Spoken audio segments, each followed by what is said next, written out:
Aujourd'hui, vous partirez avec Andreas à la rencontre d'Alexandre Polmar, éleveur, boucher et restaurateur, que les plus grands chefs de la planète surnomment le boucher haute couture. Vivez une expérience réellement exceptionnelle sur le thème des accords mets et vins, en compagnie de deux artistes épicuriens remplis d'une même passion qui transpirent l'amour de leur métier. Bonjour, je m'appelle Alexandre Polmar, je suis éleveur boucher dans la Meuse à Saint-Miel. Je suis la 6e génération de la famille. On a un savoir-faire sur la maturation et l'hibernation qui est très proche et très similaire avec celle d'un vigneron. Et aujourd'hui, je suis en train de créer un menu. Et d'ailleurs, il faut que je pense à inviter un copain à moi, Andreas Larsson.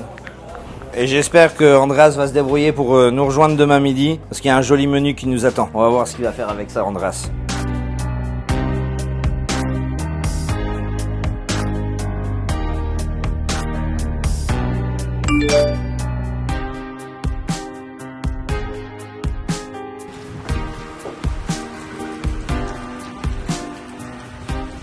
Bonjour.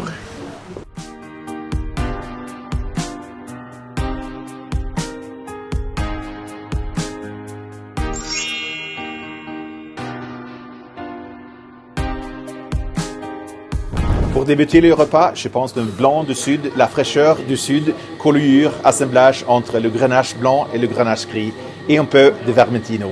Oh là là, ça a l'air délicieux. Ça devrait être pas trop mal. Tu sais ce qu'on sert avec ça? Non? Colure, tu connais ça? Alors, pas très bien. On est tellement dans le sud de la France, on n'est pas loin de l'Espagne. Une appellation, je ne sais pas si c'est très connu, mais pourtant je suis impressionné par ce vin parce que cet assemblage entre le grenache blanc, le grenache gris, les cépages traditionnels, avec une touche de vermentine aussi. Hein. Ah, ça devrait être très joli.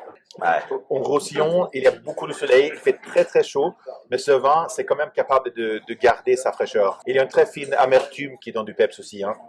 Je m'attendais pas à ce choix-là. Bien sûr, il faut toujours débuter avec un grand blanc, mais c'est un blanc qui est très veineux, très gastronomique en plus. Et même, je pense, on peut faire un rouge avec ça aussi, hein, parfois avec les Saint-Jacques. Mais là, on va débuter sur la fraîcheur. C'est un très joli accord mets vin. Très joli mariage. Et le plat, tu as passé de quoi? Alors là, je t'ai fait, comme je te l'ai envoyé, un petit duo, un petit millefeuille de Saint-Jacques de Normandie avec andouillette de bœuf. Donc c'est une andouillette que mon père a créée en 2014. Il a fait champion d'Europe avec ce produit-là, avec une petite réduction de fond de bœuf. Ça devrait être pas trop mal. C'est bon, hein, parce que c'est sûr que je dois avouer que l'andouillette pour moi, parfois, c'est un peu trop, c'est un peu trop puissant. Mais là, c'est délicat, c'est élégant. Cette notion de fraîcheur, c'est pas une acidité qui est super élevée, mais la fine amertume qui donne du peps, c'est pas mal. Puis le gras de l'andouillette se marie très bien avec ton choix. Là, sur ce blanc de Collioure, c'est fluide, c'est très surprenant. Quoi. Ouais. Santé. Santé. Okay.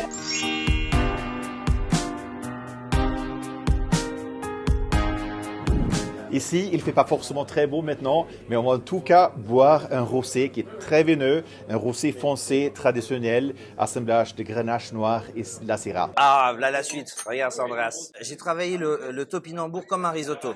Ouais. Et le bœuf séché que je t'ai fait goûter quand tu es arrivé pour l'apéritif. C'est magnifique, hein. On le fait fondre au chalumeau, juste pour que ça vienne nourrir le topinambour. Et là, c'est une réduction. C'est tous les os au désossage que je fais réduire. Et là, franchement, je me demande comment tu vas marier le topinambour, le jus de bœuf, le bœuf séché dessus. Un rosé foncé, un style traditionnel.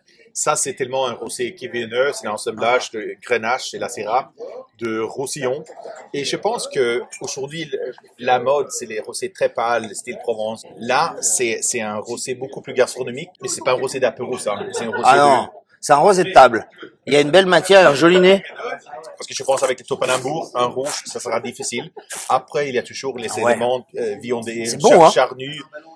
Elle était vraiment trop fort. Non, mais c'est incroyable. Je pense que le mariage topinambour bœuf séché, t'as vu vraiment juste, parce que ce qui est fou, c'est de réussir à faire ce que tu fais là. Cet assemblage, mais t'avais même pas goûté avant.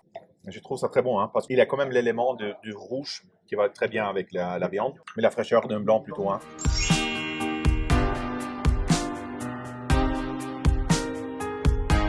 Alors, on commence dans les côtes du Roussillon, village Caramani.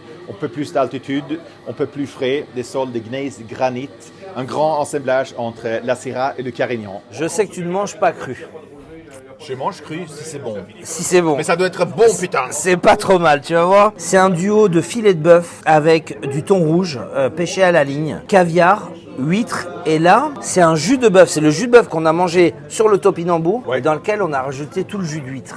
Ouais. Donc tu vas voir, c'est très joli, c'est très gourmand, c'est très fin et ça devrait être pas trop mal. Ça a l'air délicieux. Alors- Pourtant, je dois avouer que quand j'ai vu le menu, j'ai cru que c'était cuit. Hein. Mais là, c'est un challenge. J'ai pris un rouge. Un rouge? Et je pense si serait poêlé, grillé. Le challenge, c'est le caviar. Parce que parfois, le caviar, ça rend les tanins un peu métalliques, un peu durs. Mais en tout cas, on est là pour faire une expérience. Le Côte-Roussillon Village, Caramani.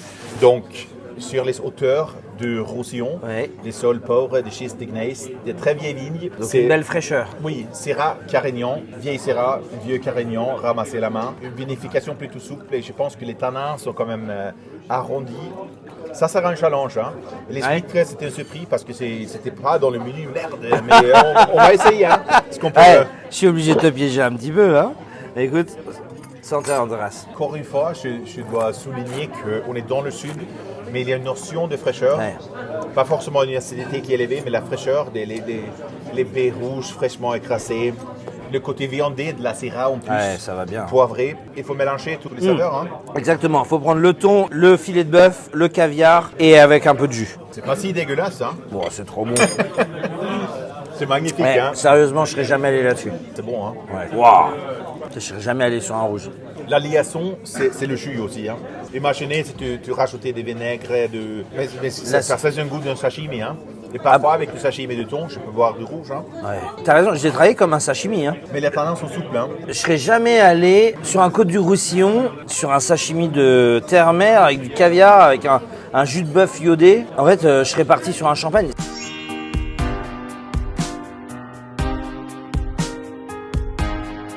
On reste dans le Roussillon. Ici, c'est un vin de France, mais c'est un assemblage qui est très complexe entre le Grenache et la Syrah. Des vieilles vignes, des rendements très basses, récoltés à la main. C'est magnifique. Là, tu as un duo faux filet de bœuf et d'oméga. L'oméga, c'est celui-là. Oui. L'oméga, c'est un morceau de la poitrine. À l'époque, on passait ça en steak haché ou en bœuf bourguignon. Et quand c'était trop gras, on le mettait à la poubelle aux déchets. Mais qui a commencé de produire Omega? Et ben, un jour, je des os et quand je mets le couteau dedans, c'était super tendre. Je coupe une tranche et je le grille à la poêle. Et depuis, c'est devenu un de mes morceaux phares. Et pourquoi oméga? Comme mes bêtes sont nourries au tourteau de colza pressé à froid, il y a les oméga 3 et les oméga 6. Et donc, Ouais. ce sont des acides gras libre saturés. D'où le nom oméga pour ce morceau-là parce qu'il est très riche en gras. Et à toi, qu'est-ce que tu nous as prévu? 126. On peut du Syrah 2021, donc on peut d'évolution déjà. Encore une fois, je parle de la notion de fraîcheur. C'est pas une acidité qui est élevée, Non. mais il y a des tanins qui sont très très fins et la sensation des fruits noirs fraîchement écrasés, des épices douces, Ouais, t'as raison. T'as la mûre, t'as le cassis. très cassis. Hein. C'est très cassis. Ça va être très joli avec l'oméga et le cèpe. Je pense que cet accord, c'est une question de digeste. Ah là, c'est magnifique. C'est magnifique. Hein. C'est On n'a un pas besoin de équilibre. plus. Hein. Équipe parfait. Putain, Allez. merde, c'est bon. Santé, Andreas.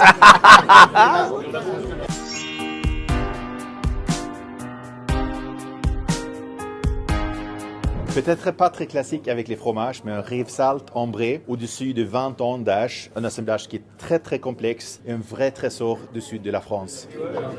Merci tout plein. Allez, des fromages. Avec les bleus, il faut un peu de sucre quand même. Mais au niveau de vin, on va faire un Rivesaltes. Ah ouais. Et je pense que ça, c'est un vrai trésor du sud de la France. Au-dessus de 20 ans, une complexité énorme, issue du grenache blanc, grenache gris, mais avec une évolution oxydative. Ça, c'est quelque chose, je barre comme... Du on, petit fait lait. on fait des très jolis accords avec le foie gras, avec le cigare. On est amateur de cigares. Ouais. On peut boire ça avec certains plats, avec les fromages, mais même seul, parce que c'est quand même... il y a cette abondance des fruits secs, des figues, des pruneaux, des c'est épices pruneaux. sèches, du caramel. Et je pense que, imaginez tous les vignerons qui travaillent là, avec les rendements très bas, qui arrivent à sortir ce Ouais. nectar. Je pense que malgré l'âge de vin, minimum 20 ans, Prends le bleu, le pain, tu mets en bouche et tu prends le Rivesaltes en même temps, tout ensemble. Regarde ça. C'est incroyable. on n'a pas besoin de plus, hein. Comme dirait un copain, si c'est ça la misère, pourvu que ça dure.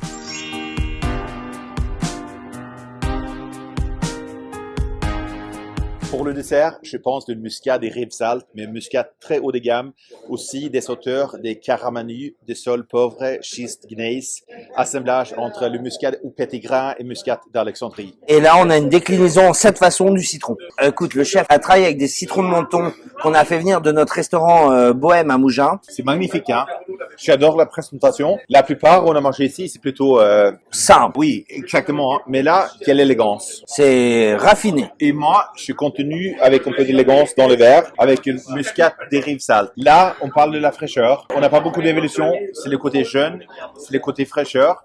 Mais on reste dans les hauteurs de Roussillon, autour Caramani, les sols des schistes granit, 50% de muscat pétigrin, 50% de muscat d'Alexandrie. Ce sont les deux clones de muscat. Et pour moi, c'est un des seuls vins qui ressemble vraiment les raisins frais. Ça, c'est côté floral, très floral. Raisins frais, miel, agrumes, citron, citronnelle. Ouais, c'est magnifique. Je t'ai challengé hier, et là, ce que tu as sorti, c'est vraiment incroyable. Je pensais pas du tout que tu allais amener ces vins-là. Je pensais pas du tout que tu allais aller sur de tels accords. Et encore une fois, tu m'as surpris. Chaque moment passé avec eux, chaque échange, chaque partage d'expertise donne l'impression d'assister à une quête permanente de l'harmonie parfaite.